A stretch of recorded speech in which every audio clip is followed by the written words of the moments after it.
Hi, hope you're having a great day. You're watching JG Entertainment, and for this video, I'm going to go over the first reactions and reviews from Mission Impossible Dead Reckoning Part 1. Very excited to kind of go over this video because, it's a film that I've been waiting for ever since Fallout. So let's see what the first reactions are saying. I'm going to tell you in this video what to expect from the film, what are the critics saying, is it good, is it bad, the positives and the negatives, and for this, I'm going to give you 5 first reactions with different critics. Now, before we get into it, the way that this video is going to work or the format of this video is I'm going to move to the side, like I just did, and then I'm going to put the first reaction right here, and I will read it off, and you can pause the video and read it yourself, or like I said, I'll read it off, and then I kind of explain what the critic is trying to say. So yeah, let's get into it. And the first reaction comes from Perry Nomarov, who said, Mission Impossible Dead Reckoning Part 1 is another winner for the franchise. Yet again, the production value is through the roof, with some of the most well-defined and exhilarating set pieces photographed in ways that truly make you feel like you're in the middle of the action.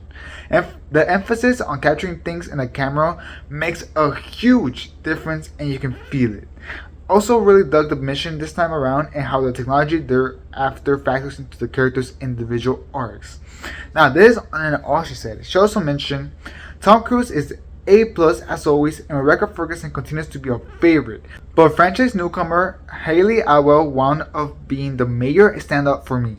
She can do it all. Action, comedy, and a capable hero in many aspects while trying to get her sea legs in others. One of the most captivating performances / arcs, and just a hugely enjoyable character to watch. She's got a scene with Tom that involves a Fiat 500 that truly had me in tears. I was laughing so much. One more set piece shout out. There's a particular scene within the sequence of the train that had my jaw on the floor. 2 hours and 43 minutes that I will happily watch over and over. So this is very positive to start things off with the video. First of all, going back to what she said originally, she said this was a huge winner for the franchise. She said the production value, you can really feel it, meaning that every set piece looks really awesome, which is great. They also said that you can really feel like the emphasis of you being in the scene, you're really feeling whatever is going on in the scene, which I think is an awesome thing that this franchise has to offer, and I think that they're probably going to do it really well thanks to this first reaction and what they're saying. So that's really great. And they said that the actual mission that they go on this time actually really factors into their character arcs, which is really interesting, and it says it has something to do with the technology. We'll get more into that with a different first reaction. Now, she also said that the cast, of course, is incredible. Tom Cruise being, of course, always at his A+, Rebecca Ferguson doing a great job. But I said the new standout was Hayley Atwell, which is barely joining the franchise. She's been in the trailer for a little bit, but apparently she's just a major standout. She has a lot more scenes than many people expect, and apparently she can do it all. She also cuts out some scenes, including the train sequence. There's some really cool stuff in there, and she reveals that the runtime of this film is 2 hours and 43 minutes. So that's very interesting, very positive. Great way to start off the video. Moving on, after that we have what Brandon Davis said, and Brandon Davis said, Mission Impossible Dead Reckoning Part 1 is phenomenal on the action front, especially in the first hour. Hayley Atwell steals every scene. The villain, cliffhanger, and runtime didn't blow me away, but the rest is wildly entertaining and brilliantly filmed. It's solid. So this one's a little bit not as positive, kind of going back to like, okay, it's okay almost, but it says from the action standpoint, it's really good. Like it says, especially the first hour, it's great. Once again, they call out Hayley Atwell, meaning that she does a great job in this film because clearly she stands out really amazingly, so that's great. However, this person said that the villain or the cliffhanger and the runtime, they didn't blow him away. They didn't think it was great, which is why I think he's more towards the middle, saying that it's solid, just that the action really kind of carried it and that it was brilliantly filmed. So that's basically what they're trying to say. Now, moving on, I know many people have concerns over Mission Impossible 7 because it is a part 1, and of course we've been having a lot of part 1s recently, and people are thinking, is this a good part 1, a bad part 1? Well, Kate Blanchett had something to say, and this is what she said. After the insanity of the last few films, Mission Impossible 7 has a tremendous amount to live up to. But one thing I'll say now in quick reaction format, it does the best job yet of recent part 1 of 2. Features and feeling like its own film was setting up with the next half. So that's really awesome and really great. Of course, we've been having a lot of part 1s recently, like I said, Spider-Man Across the Spider-Verse is one of them. We had Infinity War not long ago, and we have a lot of other films that I just can't remember in this moment. Fast X is another one, and so on and so on. But clearly they're saying that this one is one of the ones that does a good job, if not according to this first session, the best job recently. So that's really positive. So yeah, keep that in mind. You're not gonna be super bummed out because apparently it feels like its very own film, but it still really sets up what's next. So that's really interesting. Now, moving on from that, we have Mike Ryan, who said, Mission Impossible Dead Reckoning Part 1 works as Christopher McQuarrie's ambitious examination of / meditation on AI and the dangerous path we might be on. He doesn't like it.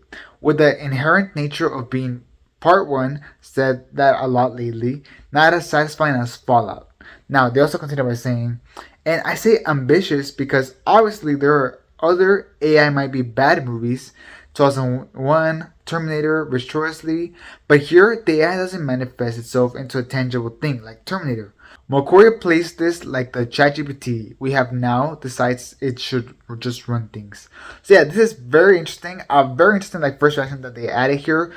Saying describing more about the villain, saying that it's very much something that kind of meditates on AI, and they even mentioned kind of like ChatGPT, which is very, very interesting. So I think it's a very interesting route to take as a villain, and I think it couldn't honestly have come out on a better time. ChatGPT is super popular right now, so I think the fact that this is the villain that they're exploring and how scary and the dangers that this might bring in the future, I think is something super interesting. And the mic has hit a little bit close to home, but I think that's actually kind of cool for this film. I think that's going to be awesome. Now, another thing that they mentioned is that, of course, this being the nature of a part 1, it's not as satisfying as Fallout was, which I think was super awesome. So if you expect this to be as good as Fallout, maybe lower expectations a little bit, it probably won't meet as much as Fallout, but it's still going to be great, which is super cool. And I'm so excited. Alright, now to finish, we're going to move on to the last and 5th version and review that I have for you in this video. And that comes from Eamon Jacobs, who said, I was absolutely floored by Mission Impossible Dead Reckoning Part 1. A digital God-fearing thriller that has some of the best stunts to ever crash across the big screen. Yes, Tom Cruise is the star, but the cast is packed with scene stealers.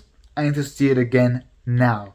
Now, he also finished on by saying, now look, it isn't perfect. There's some heavy exposition dumping right the way through that gets tiresome. But the scale, the ambition, and the guts it has, ... yeah, I accept this mission.